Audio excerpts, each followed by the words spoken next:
Coming up on Now See This. A cop asks a simple question. Y'all have any large sums of illegal money or anything like that in the car?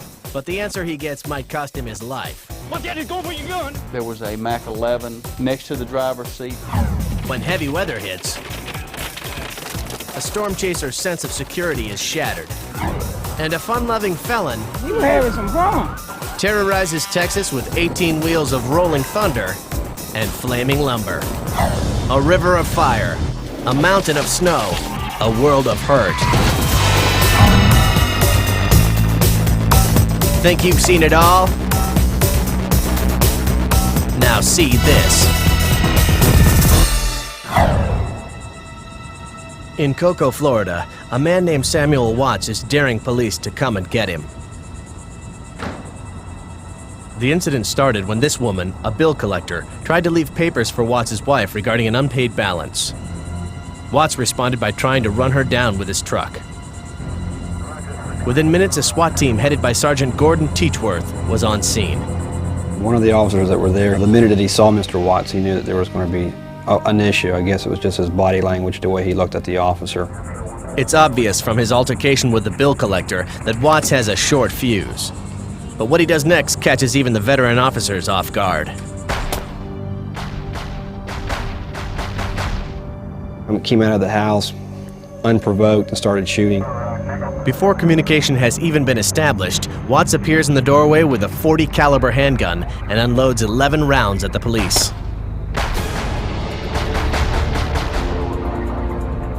On-scene officer Barbara Matthews can't believe the turn of events. I was kind of stunned. I just, even in my mind up until that point, didn't realize what this man was capable of. The unconscionable attack defies logic. Watts seems almost casual as he strolls back into the house. Police hope he went inside to rethink his approach, but he actually went to reload.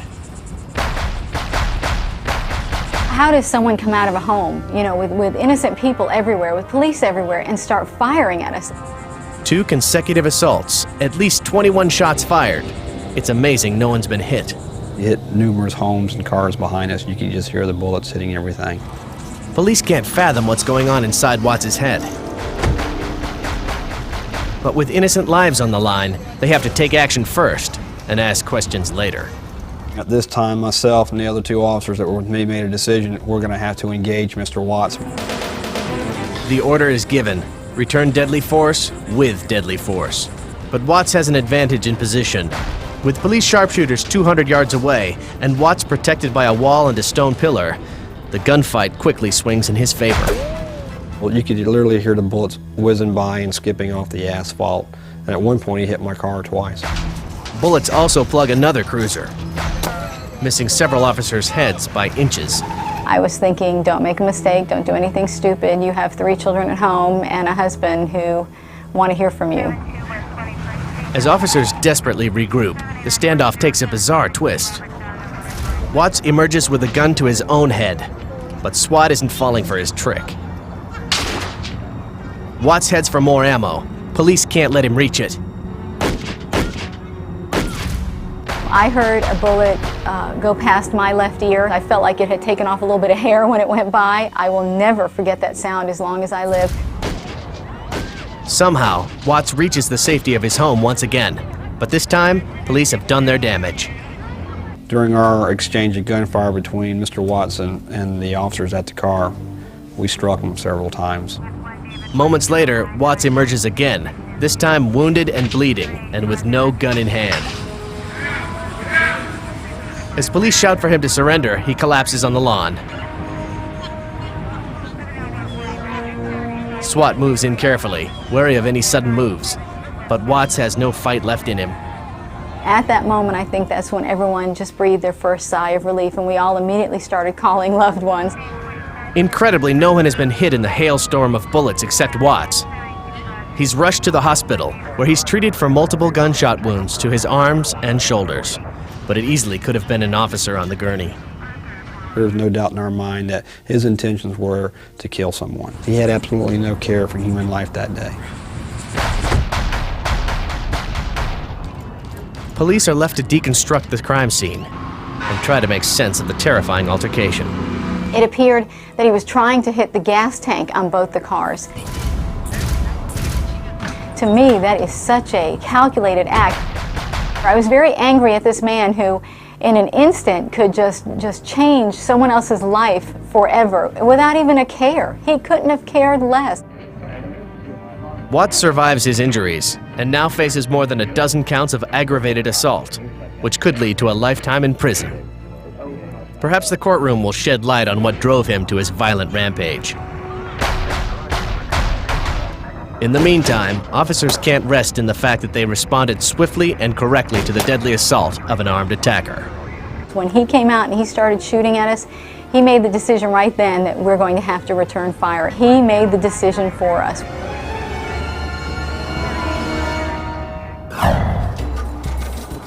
Jim Leonard has been a storm chaser for 30 years, and he spent most of his day tracking tornadoes across the plains of Nebraska.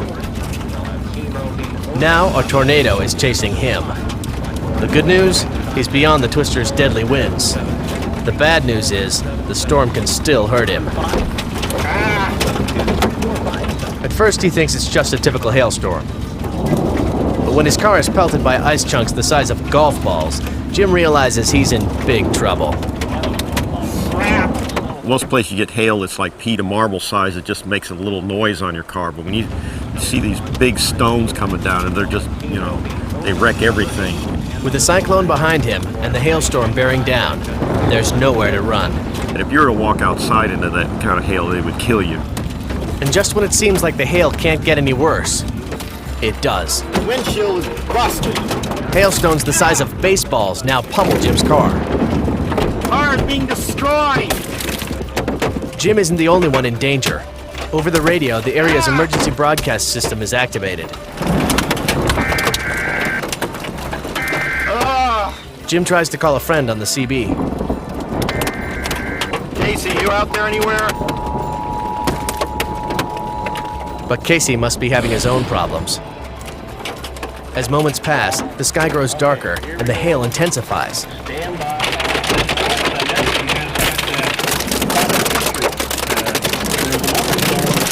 Jim's car starts to buckle under the onslaught. Front and back windows are just totally shattered. The storm seems like it will never end. But after 10 agonizing minutes, it finally stops.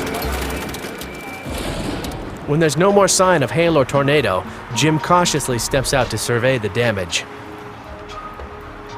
The roadside is littered with thousands of hailstones, many as large as Jim's fist. And like icy meteorites, they've pounded deep craters all over his car. This car's history. Jim watches with relief as the fearsome storm front rumbles off into the distance. There's what did it, right there. It was amazing to feel that, that kind of power in a storm like that. He may have had to replace his car, but for a storm junkie like Jim Leonard, riding out the worst hailstorm he's ever experienced was more than worth it.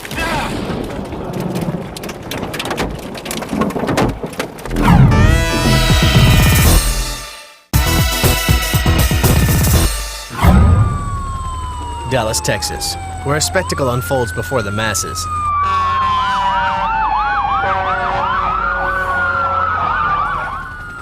This chase has been going on for half an hour now. An urban cowboy in a stolen lumber truck wheels about the city as if he's on parade. Having fun. He was having some fun. Yeah, he's crazy. Crowds gather to watch the chase unfold. Many onlookers are simply curious. Y'all see that fool? Y'all see that fool right there? Others actually encourage the truck rustler. Oh, that one guy, he just gave him a high five. Unbelievable. But officers know how dangerous this situation really is.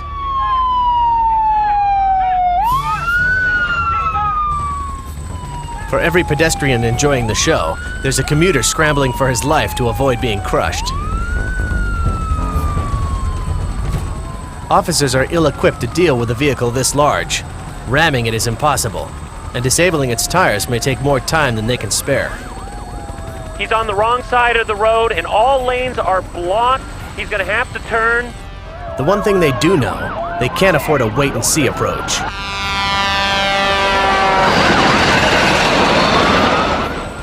The The driver's idea of fun is menacing bystanders, even the ones who are cheering him on. You can see people running away as he turns into that parking lot and just scattering. It's time for action. Police move in, taking aim at the truck's wheels. 18 moving targets.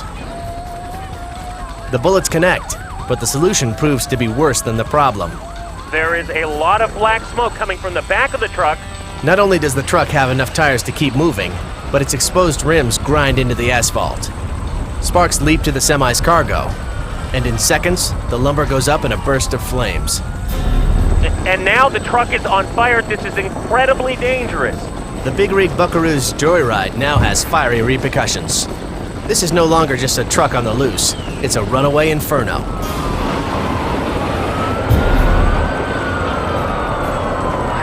A burning wheel suddenly blows loose and careens down the street, an unguided chunk of rolling brimstone.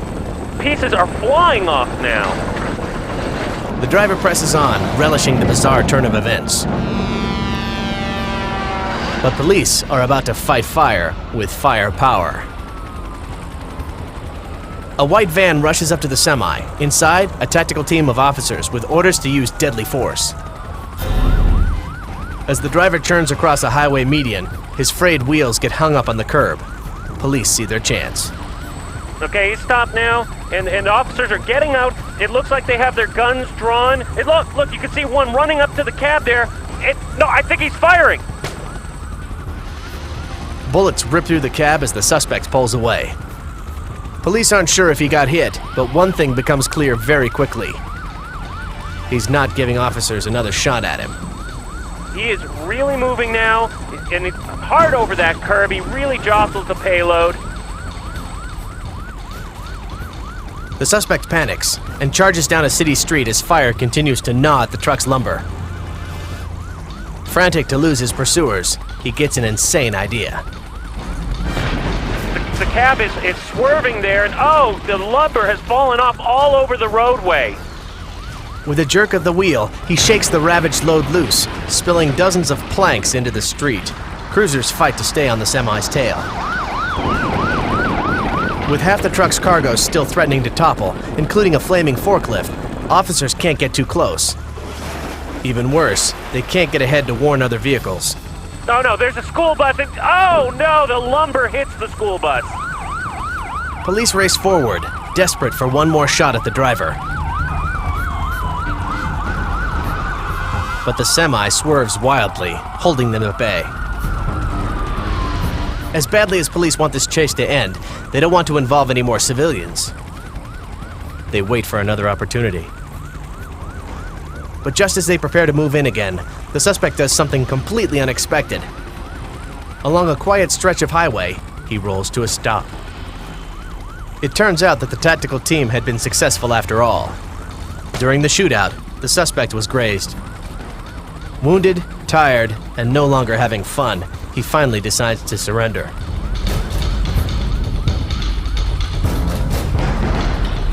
But as he's taken into custody, officers make a startling discovery.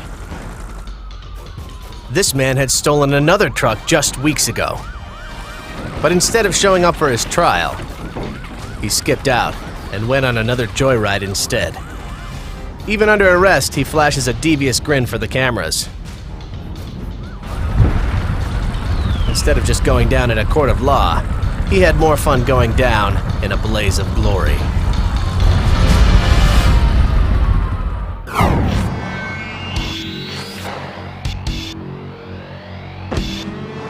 If you want to witness the athletic ballet that is extreme skiing, you're in the wrong place.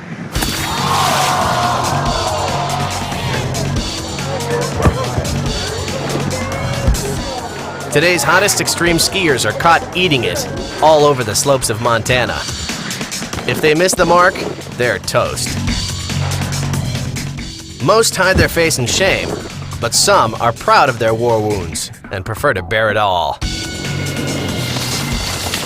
Skiing monster mountains seems insane.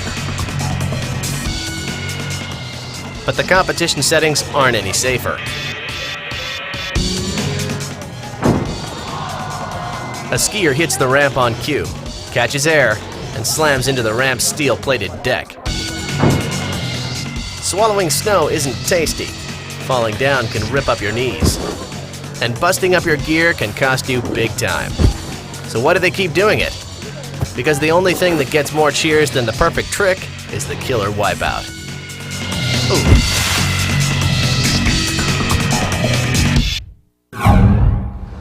It's 4 a.m. in Los Angeles, but in this city, traffic never sleeps. In a freeway construction zone, a van has stalled in the fast lane. Drivers should be slowing down and paying attention, but one of them isn't.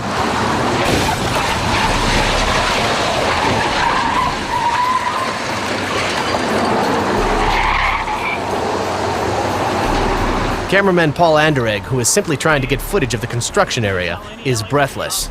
He calls for help. Multiple injuries. I need CHP ASAP. Paul spots a young couple in the Mustang who miraculously appear to be conscious, but Paul is helpless to reach them. They're stuck inside the vehicle, a vehicle that's now in the danger zone itself. These two people are sitting in their Mustang. They're gonna get killed. It's like being caught in a high-speed shooting gallery. Only these bullets weigh around 3,000 pounds, and the hits are just getting started. As the second set of victims checks the damage to their vehicles, Paul frantically tries radioing information to the police. Southbound 405, north of Victory, 1, 2, 4, and 5 lanes, 4 vehicles involved, at least 2 injuries. The stranded couple still can't move, and with the road now choked by even more wreckage, this nightmare is far from over. Paramedics are coming, okay? When a thick pocket of traffic bears down on the accident site, there's nowhere for cars to maneuver, and nothing Paul can do but watch. Another 5 vehicles involved. The disoriented motorists get out of their cars to check on each other. It's a natural reaction, but in the middle of a busy freeway, it's one that could prove deadly. Run!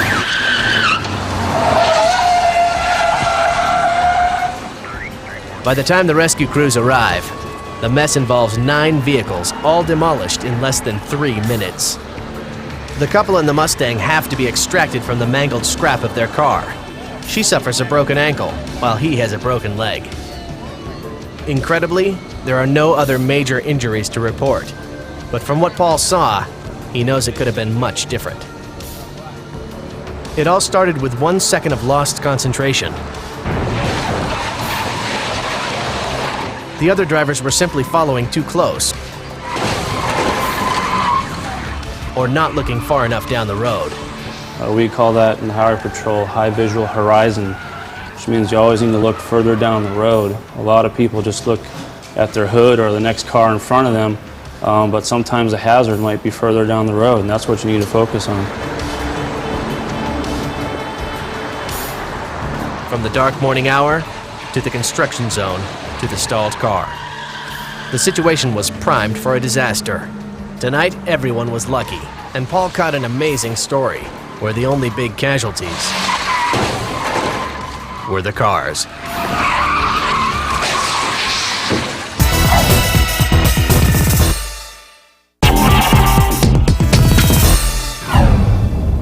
On the interstate running through Montgomery, Alabama, KG veteran officer Mike Darden and his partner seemed to be ready to let this driver go with a warning. Here's your vehicle information. Yeah, make sure the date's right, yeah. All right, everything checked out. This is where most traffic stops end. However, Darden has a hunch this case is just beginning. Hey, Miss Norman, y'all take care, bud. All right, have a good day. Hey, can I ask you another question, Miss Norman?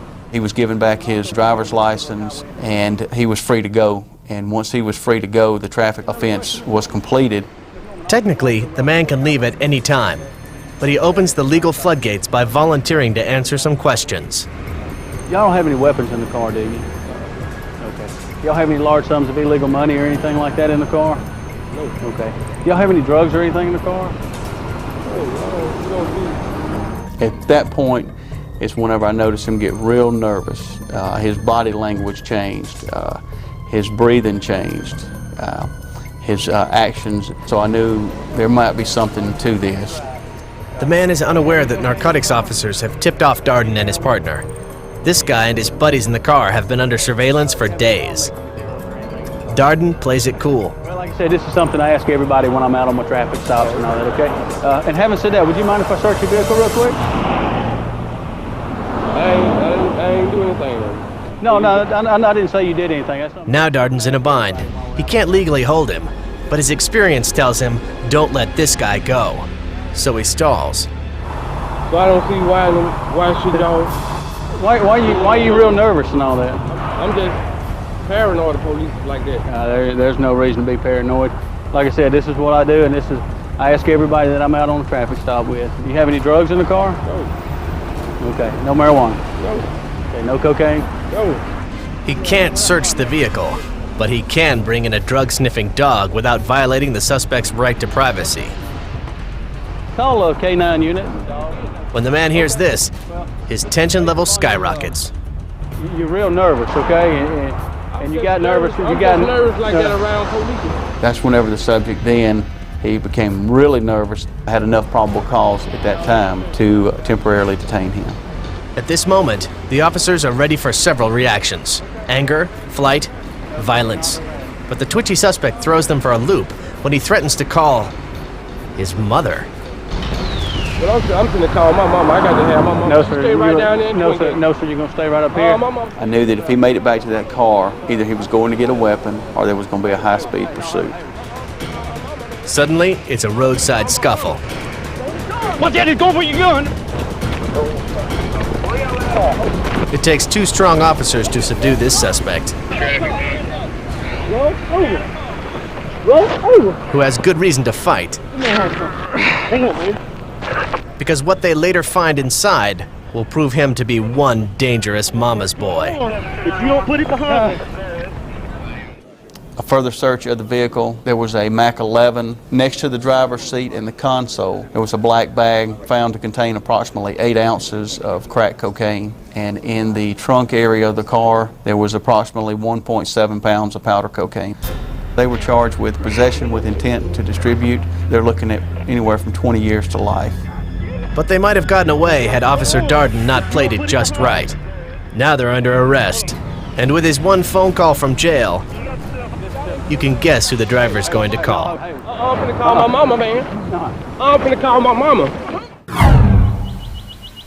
The big island of Hawaii is a place of beauty and great danger. It's home to several active volcanoes where rock is melted to liquid and the ground explodes with lava as hot as 1,200 degrees Fahrenheit. For most people, this looks like hell on earth. So why are these people strolling through the heart of a volcano? They call themselves lava walkers, but they're not here on a nature hike. They're part of the U.S. Geological Survey, risking their lives to study Hawaii's volcanoes up close and personal. Don Swanson is a volcanologist at the Hawaiian Volcano Observatory, perched right on the rim of the Kilauea volcano. He may not look like a daredevil, but Don's been hooked on lava walking since his first time out in 1968.